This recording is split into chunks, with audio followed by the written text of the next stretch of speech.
Hey Chris, what are we doing? Multi-game review. Games that I feel like are punching above their weight. And where I'm going with that is, mechanically speaking, lighter games. Or filler games, if you will. But some really fun games at the same time, because that's why we do this. We do it because the games are freaking fun to play with. You want some fun games? You want to know about a couple fun games? Let's freaking go.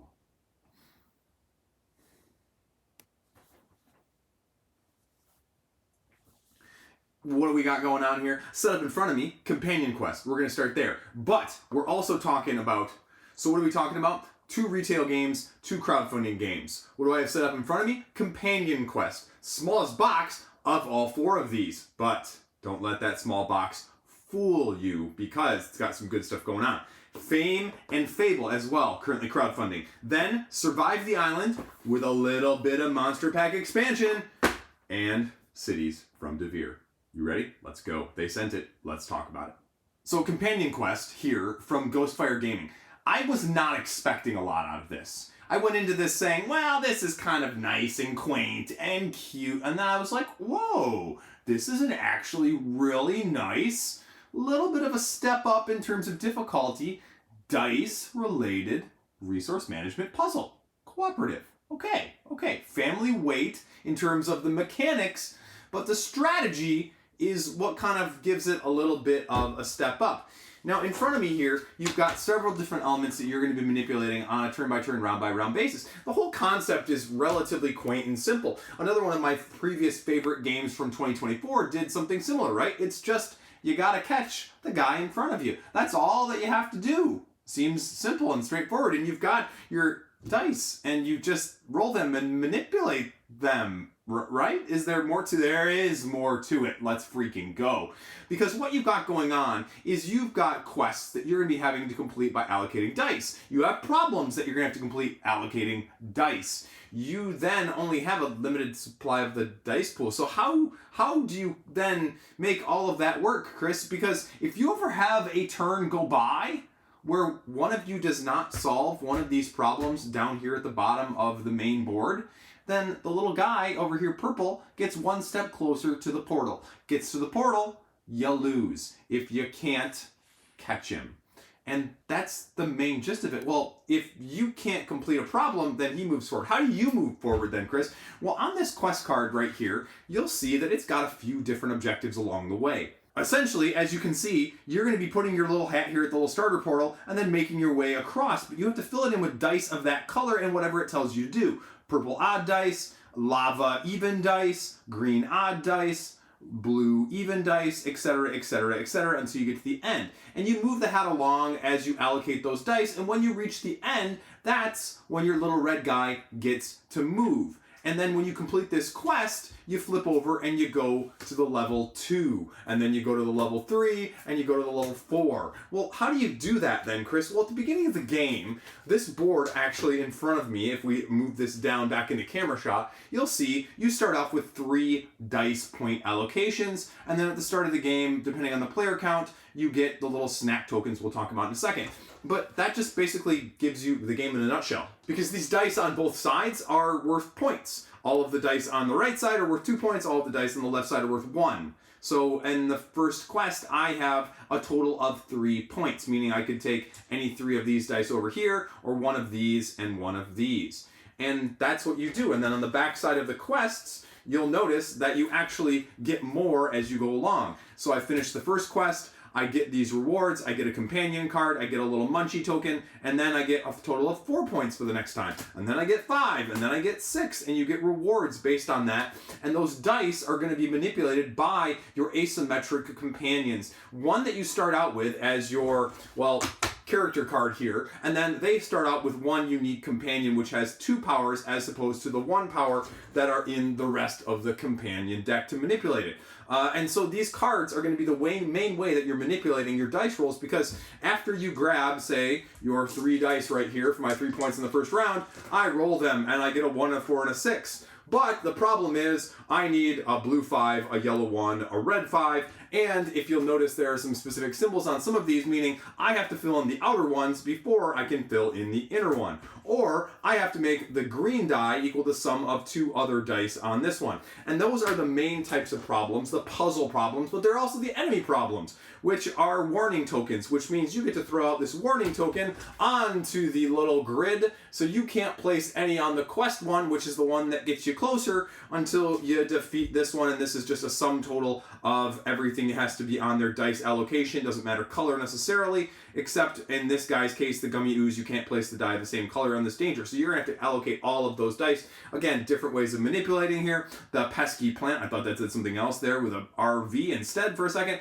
You can only place odd-numbered yellow dice on this danger, so you're going to be having to manipulate those dice. How do you manipulate those dice? Well, again, those are all your other companion cards that your market's going to have 4 of them up on a round-by-round basis. Turn a blue die to any number, return a blue die, turn a orange die or yellow die, I can't remember which one that is, to any number, or +1 to a die. And the dice, again, are 6 to 1, 1 to 6, if you're going higher or lower. And you get a whole deck smattering smack of all of these that give you tons of different ways to manipulate them.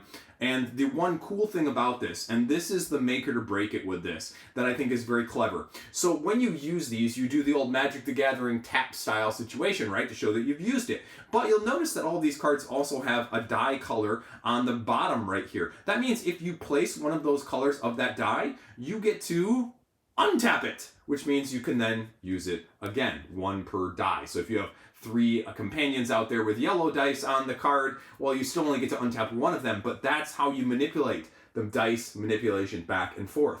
And it's freaking clever, and it freaking works. And in the base game here, I have 2 copies of each of the 4 levels, so the complexity of these paths increases as you goes along from 1 to 2 to 3 to 4.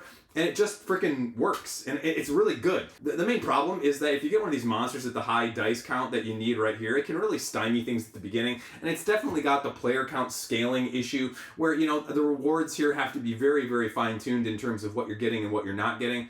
But you also get the munchie tokens right here. That's how you buy your new companions. You can pass dice to your next person going along in line if you really have to, and you've got a dice on one of these things, you can remove them, and one of them on the turn if you really need to. Because again, what you end up seeing here is you only have 3 of these dice, and so some of these cards are going to be requiring some of the same overlapping dice. You're going to have to choose between the quests and the problems, and you may be better at that and you may not. And again, it's more of that control issue and the collaborative. There's plenty of these companion cards. There's an absolute metric ton, and they're, almost all unique. I wouldn't mind seeing a few more of just the problem cards and a few more of the quest cards to give some more manipulation. But it's a nice thinky without overthinking puzzle that a family will be able to manipulate, but it's still going to be challenging enough that you can play it with your gamer group, if you will. And so this one easily exceeded expectations. Pretty freaking sweet, actually. So there you go.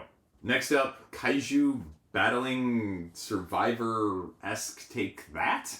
Yeah, Survive the Freaking Island here. And this is reminding me a little bit of Sea Dragons, which I talked about in 2024, but it's completely and utterly different mechanically speaking.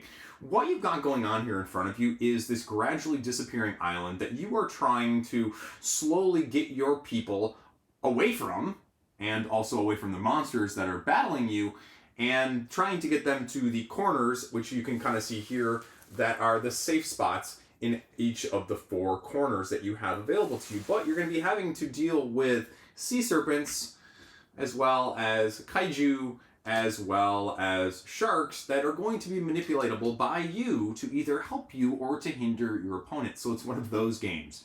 Are you ready? Let's go. I mean, the premise of this is really simple and encapsulated on this little card here. All you do on your turn is you take 0 to 3 movements of your characters. You use any hex tiles that you've already acquired. You remove hex tiles, and then you roll for the creatures. And the creatures are over here in terms of what they do. We'll talk about that in a second, but essentially on your turn, you just get 3 move actions, like I mentioned, right? And the tricky part is that you can only swim so far. Each character can only swim 1 in the water there, if they're in the water, but if they're on the land, you can move them multiple times depending on what terrain they're going to. But this is where the tricky part comes in, is you have to gradually remove these tiles. Reminds me of one of my more favorite abstract games, Zerts, as you slowly winnow what's available to you, thus limiting your movement and having to be very choosy. Now you'll notice we also have rafts, which allow you to jump on them and again get rid of some of those restrictions if you're in the raft. But the raft is susceptible to the monsters we'll talk about in a second. But you're grabbing these tiles, and you'll see that there are 3 different types of tiles down here. Sort of your grassy beach, your forest, and then your rock mountain areas. You got to grab all of the beaches, then all of the forests, then all of the rocks. And so the game goes until there's nobody left to get out to the safe spots, or you pull up the 4th volcano tile, which are all represented on the rocks here. Oh wow, that was actually a volcano tile. I didn't actually look at that beforehand and know, so that was pretty freaking lucky. But the tricky part is you can pull up any one you want. It's not like Zerts where I have to pull one of the empty ones. Here I can pull anything, so if I pull one of these where the yellow is, yellow just gets dumped in the water, and now that changes things. And I get the reward tile that this is, and all of these tiles give you different rewards that you can use on your turn. Some of them are immediate effects, and some of them are ones that you can use as your free actions in addition to your movements before you pull this on a turn-by-turn basis. And the red ones here are the tiles with effects, and you can see over here. The green ones are abilities that you can utilize. And so the one that I just pulled, I believe, was the raft card, meaning place a raft on this space, and then the tile distribution tells you exactly how many of them there are. This is where the manipulation of the monsters comes in. Get a green one, place a shark. Get a blue one, place a kaiju. And I didn't really run through a bunch of these other tile descriptions, but just so you know, I mean, like paddles, allowing you to move an empty raft or one that you control in extra space. Dolphins, allowing you to manipulate your swimmers further. Dive, moving any creature further. Creature die, roll the creature die again. Repellent, avoid some of the elements of the creatures that are going to get you. Whirlpool, removing stuff. Raft, blue creature, green creature, volcano, endgame situation. Oh, and by the way, it's 3rd volcano. I messed that up earlier. 3, not 4. Whoops. And this goes back to this card that I just mentioned in the take that style of things, because this tells you exactly what these do. You roll the die at the end of your turn as well to potentially even have this happen more than once on a turn. The sea serpents basically take out rafts and people. So anything that it runs into, it's gone. It can only move one space though. The sharks can move up to 2 spaces in the water alone, but they only take out people. So if you're on a raft, you're safe from the shark. The kaiju can go across either the land or the water here. As you can see, the sea serpent can only go in the water there too. It takes out rafts, but it doesn't take out people. It pushes people 1 space.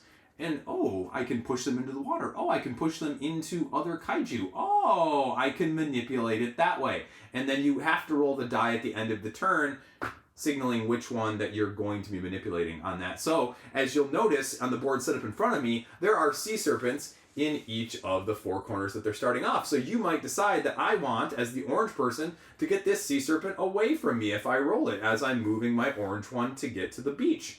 And herein lies the last part of the element that I didn't really talk about. At the beginning of the game, these are just randomly allocated. You get to draft place, basically, on which spots you want, and they gradually fill up. If I actually had this one in right, you actually then fill up all of the dark outlined text around the outside.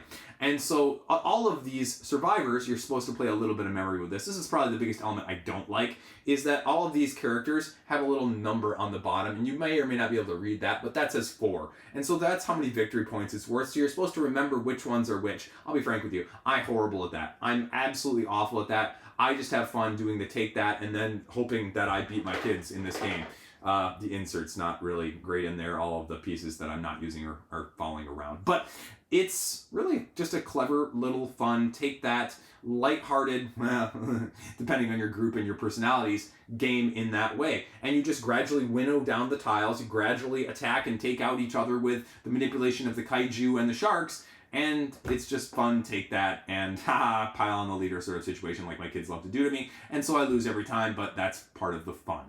The extra monster pack here basically gives you one of each of the 3 different colors as well. By the way, these meeples are freaking awesome. You get the kraken, and then you get the pterodactyl, and then you get the whale, right? Like 3 animals that clearly go together, but they manipulate in the same way if you roll that die for the same colors here for these. And you can choose to either replace the base game ones with these, Or you can mix and match, meaning if there's, two of a color, it says use this many. If there's one of a color, use this many. And so the pterodactyls just basically swoop down in a line and take out the first thing that's in their path for as far as they can go. So the distance changes altogether with this one. The kraken goes after the swimmers, again, sort of in a different pattern as well in the water. And then the whale just takes out the raft. So it's a little less dangerous than the kaiju, but it has a little bit more range there as well. And then the last element of things are there are piranha tiles in the little expansion here. And the tricky manipulation with the piranha tiles is that you get to play them on the turn, and you get to manipulate and place them down next to other piranha tiles that are out there, and slowly becoming a swarm to take out your enemies because they take out whatever's there. And so you're creating basically this little hive on the map somewhere to mess with things. I don't really like the piranhas as much. I'm not a huge fan of the whale. I think the pterodactyl and the kraken are still pretty freaking awesome to go along with the three. So you could easily not have the expansion for this one and still have a whole hell of a lot of fun. But it definitely spices things up to give a little bit more different variety. I would actually just love to see more difference. That's probably the biggest criticism I can say of the monsters with the monster pack versus the base game. Just something more completely crazy, chaotic would be my preference, but it's still fun, and the piranha tiles definitely add a new element to things. So that's Survive the Island.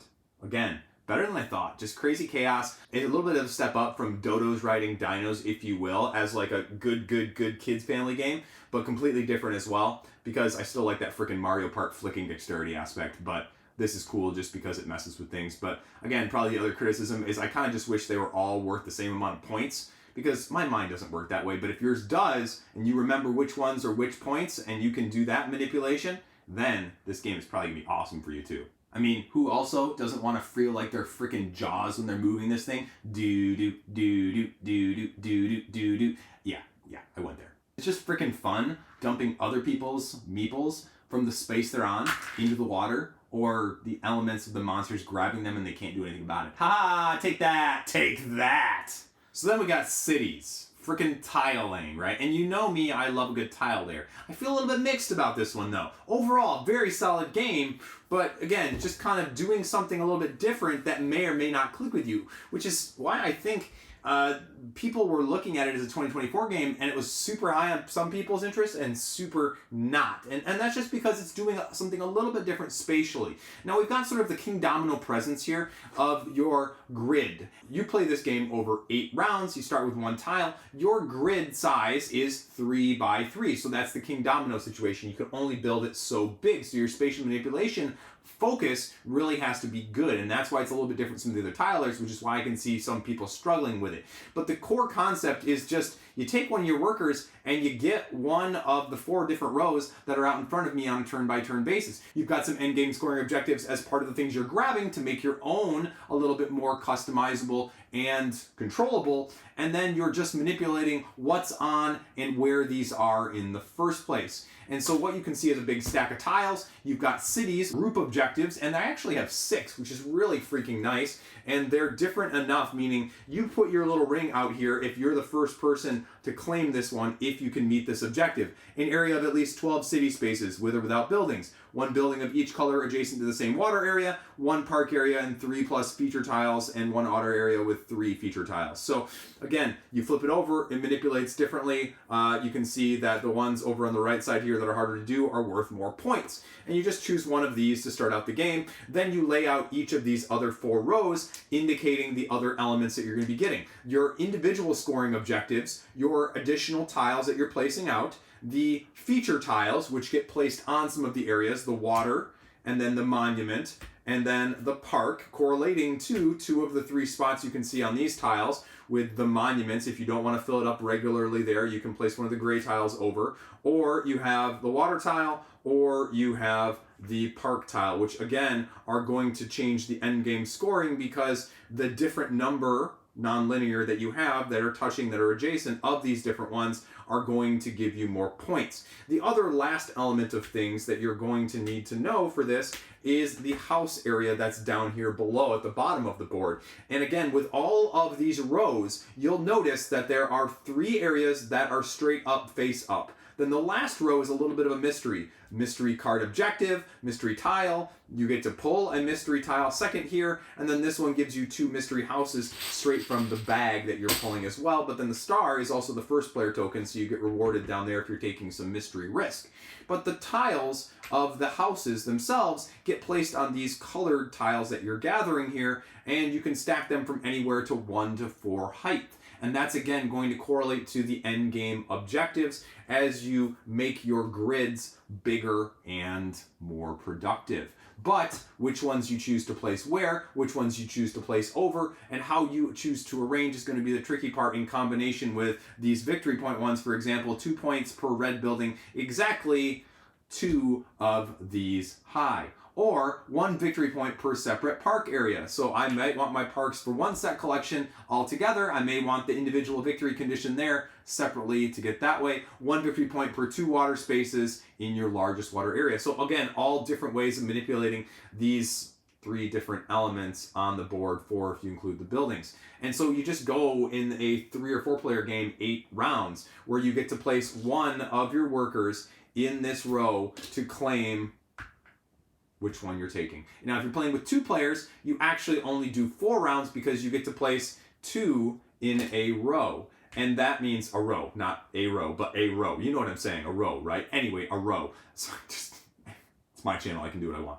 And so that's just going to mean that once you place 2 at the 2-player count, the other person is automatically going to get these. Whereas the 3-player count, there's going to be 1 that's not obtained, and the 4-player count, all of them are going to be grabbed. So how much control, how much of that do you like to sort of, again, manipulate?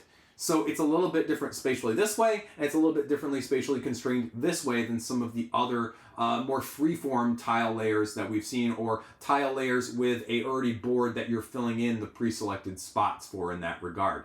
So again, the biggest tricky point is some of these tiles, as you're looking to them, it's kind of hard if you're like me, the spatial arrangement to see how these are going to fit together or how I want them to fit together, because some of the arrangements will be definitely important in that regard with some of those endgame victory conditions. And again, similarly with these, what's your preferred preference? Because you have to get one every single time, and which one is the most important to you on a turn-by-turn basis. At the higher player counts, you may get SOL one way, but you may SOL somebody subsequently then as well. And again, there's a big stack of the objectives, giving you every color combination of these sort of patterns that I just talked about. And so you get a little bit of everything there in that regard. And the cities are really nice. The fact that there's 6 in the base game is pretty freaking sweet. So I think that this is doing something very, very sound mechanically. I will make the argument, though, that I'm just not sure I have as much fun with this one, if that makes sense. It's very thinky. It's very, very spatially driven. I am not very good at the planning side of things in that regard. I am much more tactical. This is much more strategic. And so preferred preference, probably not over some of the other tile layers I own. But if you like this, it gives a very streamlined dynamic, giving you almost more of a little bit of a tiny town situation as a vague, not really fully great comparison, but a little bit in that way, of how you're manipulating both the buildings, the tiles on tiles, and then giving you some control, and this is where the strategy part is, the control of these with these. So, again, I can see why people love it. I'm not sure I'm quite there, but hopefully this sounds good to you. Lots up here, but certainly not least. And this one actually might be my favorite Kickstarter prototype that I have played this year already. And if it's anything like the final product, Fame and Fable here looks freaking sweet. There's some caveats though, because there's definitely going to be some mechanisms that you're going to like, but also potentially some too much take that you may not like. But if you are a fan of some of those types of mechanics, let me tell you, let's freaking go. The basic gist of the game is that you get 3 actions. Caveat, asterisks there. The actions that you're going to be taking, you have free actions and you have regular actions. The regular actions are going to be getting the monsters, buying the items. But a lot of the free actions are fighting or deploying those cards to your tableau. So what I have here in front of me is the basic board setup for a multiplayer game. There's a lot of cards. And that's okay because they freaking work. You got the bosses and the enemies over here. You've got the moon deck, which is something altogether different, a step up in advancement of difficulty and dynamics. Then you've got your market space on the right side here. As you have contracts you're going to fulfill to get points, you're going to have allies you're going to recruit, and you're going to have items you're going to buy. So essentially what you're doing on this game is you start out with one of these hero cards. These hero cards, and like all the ally cards, are basically broken down into a couple parts. The attack damage, the type that it is up here, and then what the trait is down here at the bottom. Meaning, when you want to attack, you do the old Magic the Gathering style thing, and you either use the upper left or you get to use the bottom. And the difference between heroes and allies is you'll notice that some of these allies actually have dots down here. And the dots in the upper right and the bottom do one of two things. One, this is how many actions it costs you to buy on your turn. Two, this is how many actions it costs you to use the trait rather than the regular attack. As you can see up here, it's 0, but it's lightning, so awesome.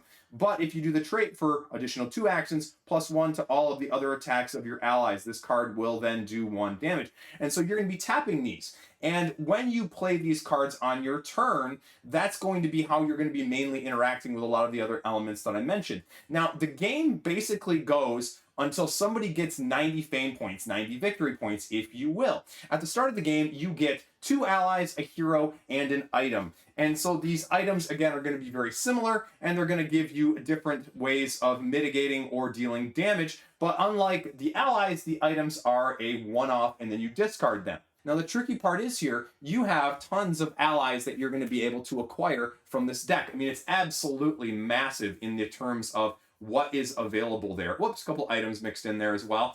But then you have a 6-card tableau in front of you. When you use your allies, you can deploy them to your tableau in front of you and then decide to use them. And when you're doing that, they do not untap unless you have a way to untap them. And therein lies the beauty of this. If you get more points, you move your little tracker around the outside. If you pass a moon token, you get the closest moon token to you at the end of your turn. Because you can have some 20, 30, or even higher point swings on a round-by-round basis. So you may pass more than 1 moon token, which are separated by 10 points around the outside. And that allows everyone else to refresh their character cards. There are allies that allow you to refresh your character cards. There are items that allow you to refresh your character cards. And therein lies the beauty, the tapping, the untapping, and the combo chaining, just like we saw with Companion Quest. That was just really the awesome feature, and makes you feel really smart when you're able to do it multiple times on a turn-by-turn basis. However, you can get rid of or discard your allies at any point too to free up spaces in your tableau, but there is no way to potentially otherwise unplay them and pick them back up into your hand for the most part. And so that's what you're having to mitigate, is how good of a tableau and an engine build can you get with the tapping and the untapping. And the quacks of the rat tail Quendelenberg in the moon form here gives you a catch-up leader mechanic that allows you to really combo chain even further, because not only does it allow other people to refresh when you grab one, but on your turn, you can spend one of your actions plus this moon token to refresh all of yours. So it doesn't unbalance things too strongly one way or the other. They're keeping the pendulum right in the freaking middle. And so then all of your enemies are going to come in shades and varieties of what we've got going on here. They're going to have how much it takes to beat them, which is also equivalent to how much fame or victory points they're going to get you. And then at the bottom, they have abilities. And sometimes these will be abilities that happen right away when they get drawn. Like, they might have to discard 2 cards. Or they might also be reducing attacks by 1 against this card if they're swords. They might be immune to a certain type of attack. They might deflect some damage in general. And so all of these are going to be different. And then you also have a Legends deck. And the Legends deck are basically stronger versions of all those enemies. And the main difference being the regular enemies have 10 or less health. These guys give you 11 to 20. And so again, just tons of variety and tons of awesomeness in terms of just the variability in all of these decks, the items, the allies, everything else, the contracts, which again, contracts, if you just fulfill, you just grab them.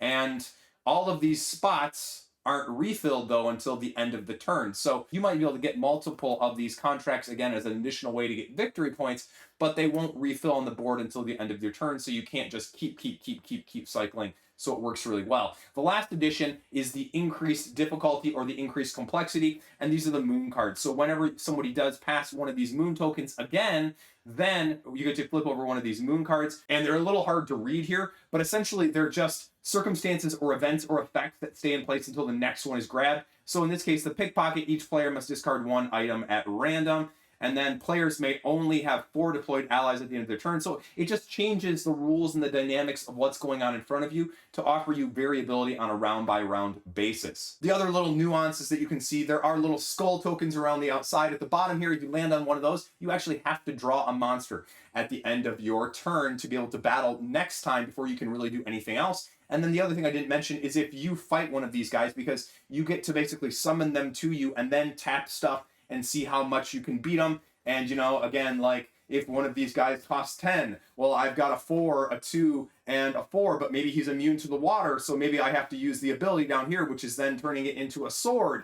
And again, then after I attack with 1 fire down here, I get to ready this card. So this card actually untaps itself if I use its ability down here, which is less attack than what it would be up there. And same thing with my hero. Gets me more fame if I defeat it, but it does 1 less. So all of these are giving you different ways of mitigating in that way. But like I mentioned, if you accidentally summon one of these legends, because these are just drawn off the top of the deck, or even one of the top of the deck of the monsters because you don't like the 3 that are out there that round, if you can't defeat it, it stays out there, and then you actually have to discard an ally at the end of your round, so one of the ones that's deployed in your tableau as a penalty. So again, not overwhelming, just kind of something really that is cohesive. And that's probably the biggest thing I can say about this is a really fun game. I'm not sure, and this might be my biggest criticism, how I would like it at the higher player counts. 4 is just going to be a lot of stuff going on, a lot of market refreshing, a lot of enemies that aren't going to be there. So if you like knowing what's out there and seeing what you can do on your next turn, at the higher player counts, this is going to be a real struggle because of the turnover that happens. And that's going to be what you're going to be dealing with.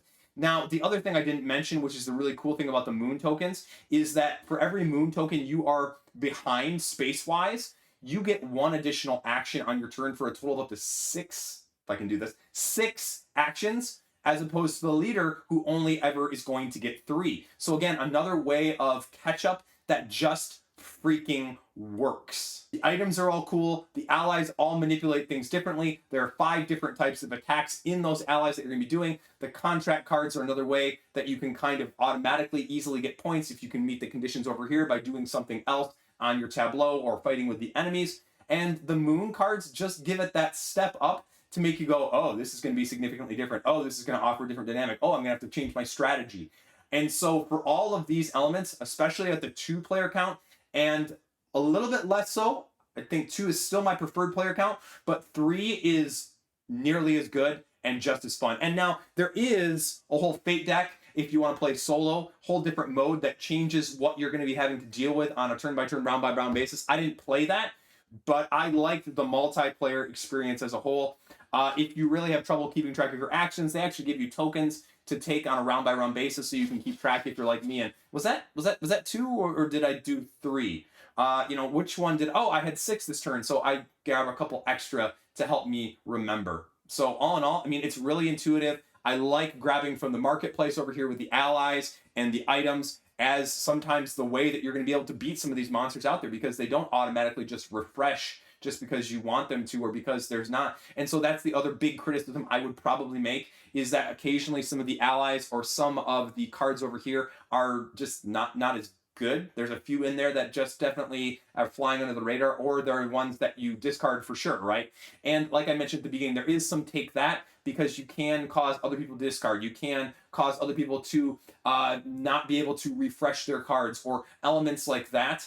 And you can even have reaction cards with some of the item cards, like this one, for example, that allows me to basically rebuff someone who tries to steal, discard, or exhaust my card and then cause it to do it to them instead. So there is some of that. You could probably pick these out if you really wanted to, but I don't think it makes much of a difference. The only problem is, like, if you have this as your 1 item card, you're a little behind potentially if there's not a whole lot of that going on with other people and how they're interacting or choosing to interact with you. So that's the biggest criticism I can probably weigh. But overall, freaking outstanding game. Really happy with this one. Check it out on crowdfunding. That's what I got going on. Thanks for watching. Freaking awesome games.